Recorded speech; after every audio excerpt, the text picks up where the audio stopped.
Sekarang kan sedang musim liburan nih. Di saat-saat begini, seharusnya menjadi waktu bagi kita bersenang-senang dengan keluarga dan pasangan. Pasti ada di antara kita, para korban dan penyintas, yang terkenang lagi saat-saat liburan bersama narsisis. Umumnya yang terjadi pada saat liburan adalah kita selalu was-was, dan kita justru merasa sendirian di tengah suasana yang riang. Kita berharap semoga liburan kali ini bikin hubungan kita membaik.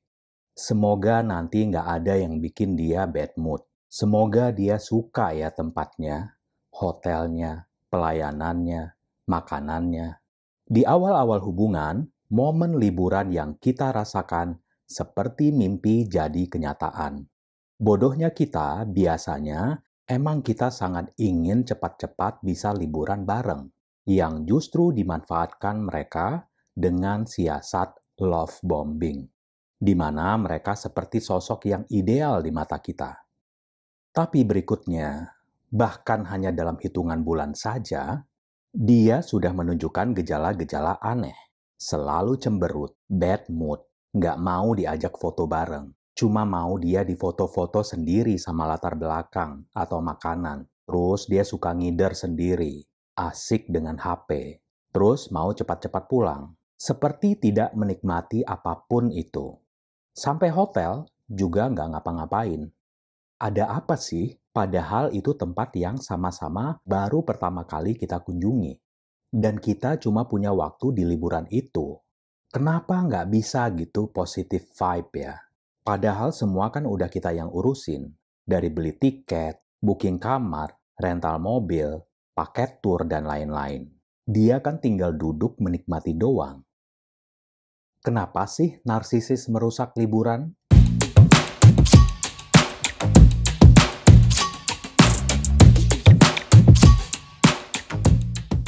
Selamat datang di Gedakai bersama saya, Aden Giri. Udah cek semua kebutuhan liburannya nggak? Nah, sambil liatin lagi checklist perjalanan kalian, tolong dong subscribe channel ini.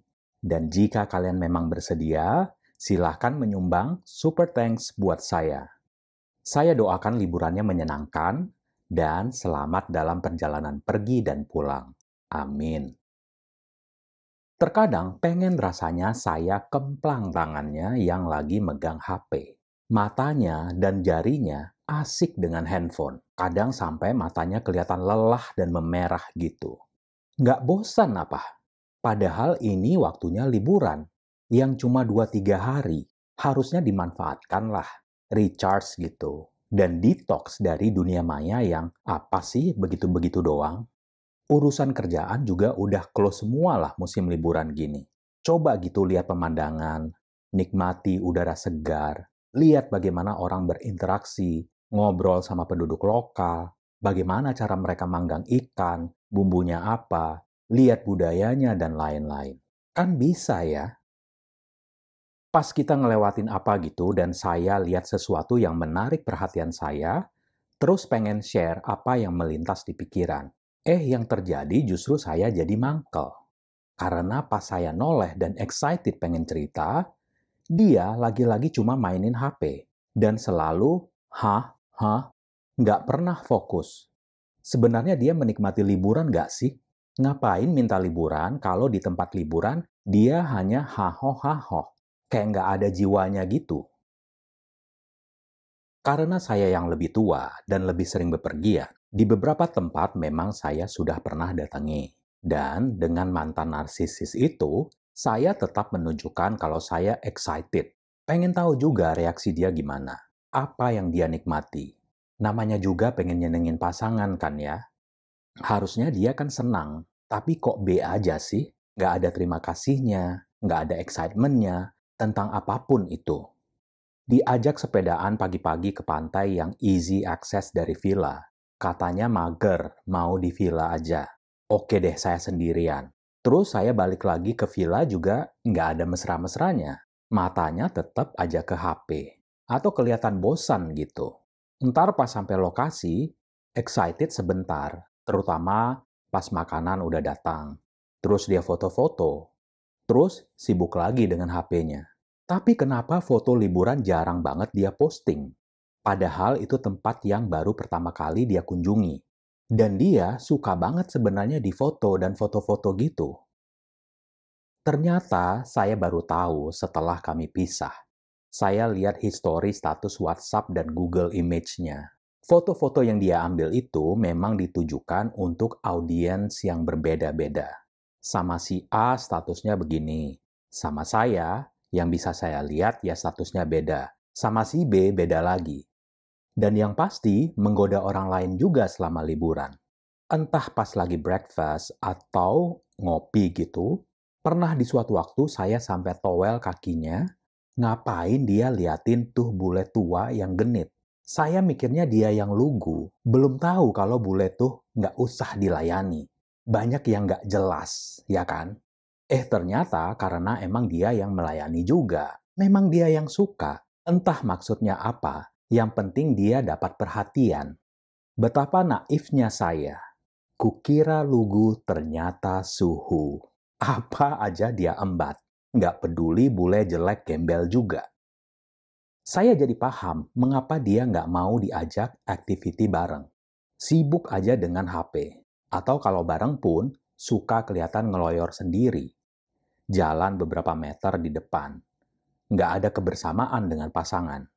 Ternyata memang sedang memikat atau memancing pujian dari orang lain, sambil membuat iri teman-temannya yang dia anggap nggak suka sama dia. Liburan bagi dia sepertinya hanya untuk itu.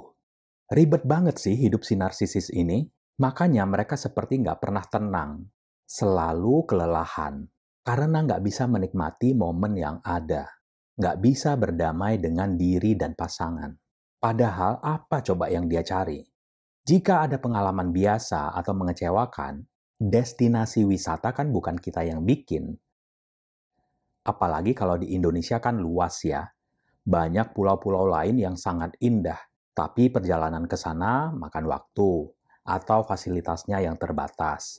Heran juga sih kenapa Indonesia ini lama banget majunya dari sisi infrastruktur, fasilitas, atraksi, dan lain-lain.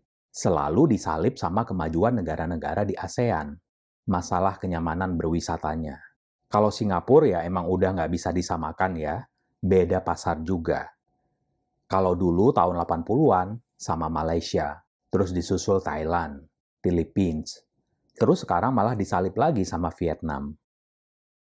Kita sepertinya hanya punya Bali yang benar-benar setara kenyamanannya. Meskipun dari sisi pemandangan, makanan, masih banyak yang lain yang lebih oke. Di lokasi-lokasi lain, kalau nggak tempat nginap, perjalanan yang susah, jauh ke antah berantah, macet parah, penduduk lokal yang nggak ramah, overcrowded kalau di Jawa, Bali, atau tempat makan yang kurang banyak dan layak. Dan bersama si narsisis sinting ini, saya memang nggak pernah milih tempat aneh-aneh. Karena saya nggak mau malah mendongkol. Karena orangnya ya gitu, susah dibuat senang. Sekarang saya tahu, dia kalau pergi sendiri bisa sangat-sangat menikmati. Bahkan ke lokasi yang dekat. Cuma dalam kota aja, kalau sendirian, dia kelihatan happy banget. Asal enggak dengan saya. Padahal dia kan dari keluarga yang tidak banyak mendapatkan fasilitas ya. Sederhanalah istilahnya. Kita mikirnya apresiasi dia terhadap suatu hal baru, budaya, dan suasana gitu akan tinggi. Tapi ya gitu, kalau di pantai katanya kepanasan, di kota capek, macet, di luar negeri juga kurang lebih sama. Cepet banget dia bosannya. Ada aja yang bikin mangkel. Pokoknya nggak tahu dia sebenarnya maunya apa. Kekecewaan saya memang memuncak saat liburan terakhir kami ke luar negeri. Dia seperti menjauh, mengisolasi saya. Saya justru merasa sendirian. Kebetulan kami memang ikut pakai tour. Dan dia justru sangat ramah dan manis sama orang-orang lain. Saya dicuekin. Bahkan saat makan pun kadang dia duduk terpisah. Ngobrol dengan orang baru yang dia kenal. Hah? Apa-apaan sih? Seperti sengaja gitu memancing kekesalan saya. Karena ini sudah liburan kesekian yang dia berulah nggak jelas, kekesalan saya nggak saya tunjukkan, meskipun sudah diubun-ubun. Saya nggak mau merusak waktu 10 hari itu dengan bad mood. Saya tetap interaksi dengan yang lain, mencoba menikmati apa yang bisa saya nikmati. Ya, kekecewaan saya tertutupi dengan excitement kalau itu tempat yang baru pertama kali saya kunjungi. Dan ada atraksi yang salah satu bucket list saya juga. It's my dream lah, begitu ya. Tahu nggak apa yang terjadi setelah pulang? Besoknya, perhiasan saya hilang. Sompret emang. Sepertinya dia dendam banget saya bersenang-senang selama liburan. Dia sampai pura-pura nelpon adiknya yang bisa ngeliat menerawang alam goib dan bilang kalau yang ambil adalah petugas cleaning service untuk mengalihkan kalau dia sebenarnya yang ambil. Kasian juga tuh staff cleaning service sampai difoto sama security tasnya. Beberapa minggu kemudian dia tanya berapa harga perhiasan itu. Saya dengan lugunya menunjukkan sertifikatnya. Sepertinya dia sedang menaksir harga dan ingin menjualnya. Dan ya, nggak lama kemudian, dia beli beberapa pasang sepatu baru. Pakai duit sendiri katanya. Ya, dari mana lagi duitnya coba? Jadi jelas ya, mereka itu tukang bohong, serong, dan nyolong adalah nyata. Bukan fata morgana. Nggak cuma liburan, narsisis juga merusak hari-hari istimewa lainnya. Seperti hari anniversary, ulang tahun, wisuda, selamatan, dan hari-hari besar lainnya. Dan karena liburan berlangsung di lokasi baru yang berbeda, ada beberapa peluang tambahan bagi mereka untuk makin melukai korbannya. Narsisis tahu bahwa kalian akan merasa senang, semangat, dan mungkin akan mendapatkan banyak perhatian dari orang yang ikut dalam kegiatan atau acara selama liburan. Dia justru nggak suka dan jengkel melihat pasangan sendiri senang. Mereka merasa terancam karena mereka nggak punya empati, nggak punya kemampuan untuk ikut bahagia dengan kalian, mendoakan kalian dengan hal-hal baik, atau berharap kalian bahagia. Tujuannya adalah untuk menjatuhkan kalian atau membuat suatu event, acara, harus tentang diri mereka. Menyabotase kegiatan karena mereka tahu akan membuat kalian kesal. Bisa pura-pura sakit, atau kalau misalnya lagi road trip, pura-pura lupa isi bensin. Terus udah tahu gitu, nggak mau berhenti di pom bensin berikutnya. Udah kelewatan beberapa kali, hanya untuk memancing kekesalan. Narsisis nggak akan membiarkan kalian menikmati hari-hari liburan kalian. Sebaliknya, mereka akan memastikan liburan kalian menjadi kenangan buruk yang terus kalian kenang. Ingatkan kalau kedewasaan mental mereka stuck seperti anak usia 5 tahun. Anak-anak akan ngamuk di mana saja, kapan saja, dan dengan alasan apa saja. Narsisis berfungsi dengan cara yang persis sama. Lalu apa sih yang mereka dapat kalau liburan? Oh, jangan salah, ada juga. Mereka juga suka liburan terutama kalau, yang pertama, bisa membuat kesempatan membuat orang baru terkesan. Kedua, pamer kecantikan, kegantengan, kekayaan, atau membuat orang lain atau teman-temannya iri dengan snapshot, story, dan lain-lain. Yang ketiga, bergaul dengan orang baru yang mereka pikir punya status yang tinggi. Yang keempat, mencari orang lain untuk hubungan seks. Yang kelima, memperlakukan staf hotel, restoran, area wisata dengan semena-mena. Kesannya mereka jauh di atas mereka. Jadi beda ya tujuannya sama kita. Kita semua menginginkan liburan yang damai bersama pasangan. Kalian ingin pasangan kalian berhenti menganiaya kalian, berhenti merendahkan kalian, menepati janjinya, dan berhenti berantem karena hal-hal konyol. Tapi sayangnya bersama narsisis, liburan justru penyiksaan yang berbentuk lain. Ini beberapa tips untuk bisa selamat dari liburan zonk bersama narsisis.